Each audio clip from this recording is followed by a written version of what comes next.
Now in this video, we're going to look at the last element of the game, the rules, and we're going to look at the ones that concern with what happens on the field. Now we've already looked at two elements which have rules, or rules are involved with them. The goals, that's how you score. You can't score any other way than in the goal, to the target player, into the end zone, on the line, whatever. That is a rule. And the field. The field provides the rules of what's in and out of play. Now these are the rules which get the game going, make soccer what it is, and these are the ones that a lot of coaches are most familiar with in terms of changing the game and getting a learning objective. Now there are two broad categories for the rules, and that all depends on where the players are going to be when there's a restart. So one category will be the reload games. Now the situation here is, whenever the ball goes out of the play, the players must return to a preset designated position. So for this example, it's 2 versus 2. The team in possession starts with the ball in front of their goal, and their opponents start in front of their goal. So the players come out and they play a little 2 versus 2 game. They can pass back and forth, they can dribble, they can tackle, they can counterattack, but once the ball's out of play, oops, it's out on blue. Well, red gets the ball and they have to come back over here. Blue goes back over there. Now red starts with the ball, they come out and they play, they dribble, they tackle, and suddenly the ball goes out over here off of red. Okay, blue, you get the ball and you come back over here, and you guys go back over there. Now that contains all the moments of the transitions and things like that, but what happens is that these games are very short. Maybe a few seconds, 20, 30 seconds maybe at the most, before the ball goes out and the players have to return to their positions. You can also see where you'd have other players waiting to take their turn. Now the problem with these games is that they start to feel like a coach's game very quickly. Players start to think, oh, here we go, this is what the coach wants us to do, and the games never really build up ahead of speed or ahead of steam.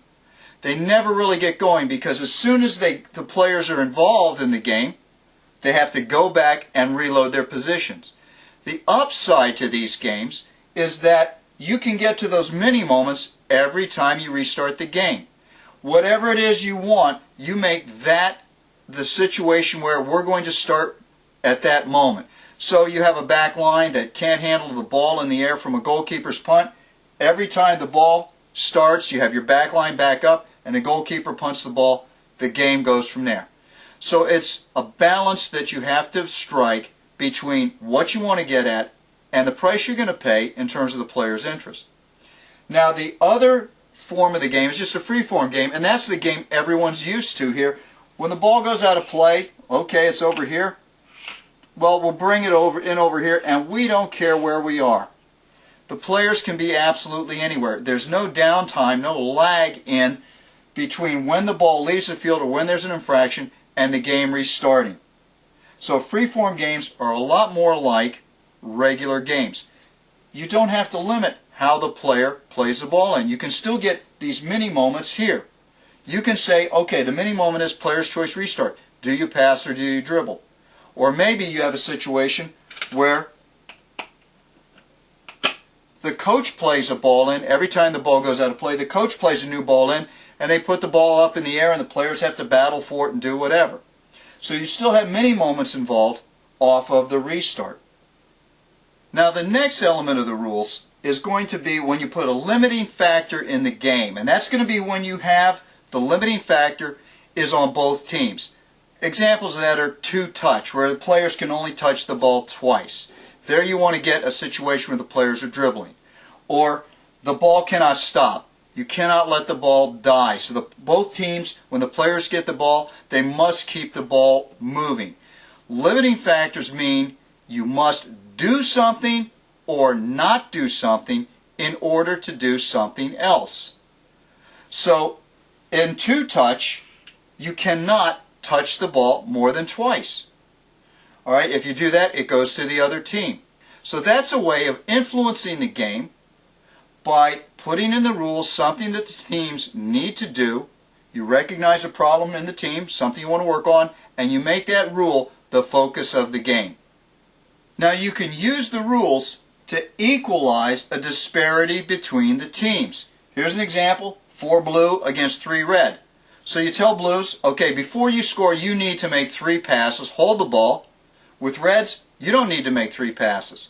This is such a, you get the ball, you go.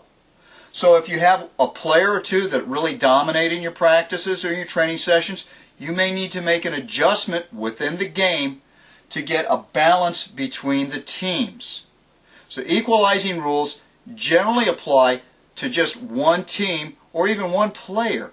You can tell this one player over here, the superstar, look, today you only have 2 touches, so you need to get the ball and knock it off, because every time you get the ball, you're able to run through the whole field. You can score at will. So what I want you to do is coach the other players, get the ball, distribute, and you play that way. And now you can get a more balanced game within your training session. Another way to adjust the rules in the game to get something you're looking for is to have what would be consequence rules. Now, one example here is winner stay. Winner stay means you need 3 teams. 2 teams are playing 2 versus 2 on the field for a short period of time. At the end of the 2, 3, 4-minute game, the winners stay on the field, the losers go off, and the 3rd team comes off. So here blue wins, red comes off the field, now yellow comes on to play. They play again, this time blue loses, so blue goes off the field, and yellow plays red. Now there's a lot of thinking that you keep the kids involved all the time moving, active. But there's a cost to that, is that kids sometimes don't learn how to deal with this. Another thing that happens too is, as the coach, you can now approach these kids that are out and say, well, what did you do wrong? What did you do right? How do you think you're going to play the next game? And you get them involved in making a plan for when they go on in 3, 4 minutes, however long the game is. So you use this time to coach these players, because obviously they had a problem. How are you going to solve the problem in the next game? Now, one thing you want to be careful of with the rules is to only use as many as you absolutely need. Additional rules just to have rules, usually works against the quality of the game. And another thing to be concerned with is that when you put rules like limiting factors into a game, sometimes they'll work against you. There's a rule of you have to pass the ball 3 times before you can score. So blue has the ball here, they pass, red intercepts, and all of a sudden 3 passes doesn't look like a good idea or a good rule. This player, you all know this player needs to go score. So putting rules in, you use them long enough to get your point across, and then get these special rules out. The kids are not there to become referees, they're there to learn how to play. And the rules are just one element that you can use to help them do that. But use them judiciously. Use as few as possible to get your point across, and then get them back in the basic game as soon as you can.